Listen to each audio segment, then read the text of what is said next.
ലോകത്തിന്റെ മാനസപുത്രിയാം ഭൂമി ദേവിയെ പോലെ തപസിരിക്കൂ നീ തപസിരിക്കൂ. കാലത്തിൽ തേരിൽ നിന്നൊരു പെൺപൂവിനെ കൈനീട്ടി വാങ്ങിക്കൂ നീ കൈനീട്ടി വാങ്ങിക്കൂ.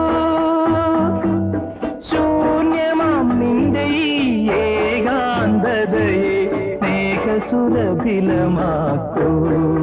നീ പ്രേമസുരഭിലമാക്കൂ. ഗഗനമേ ഗഗനമേ ഗഗന ഗഗനമാവേകാന്തതേ ഏകാന്തതയിലെ പേരറിയാത്തൊരു മൂകനക്ഷത്രമേ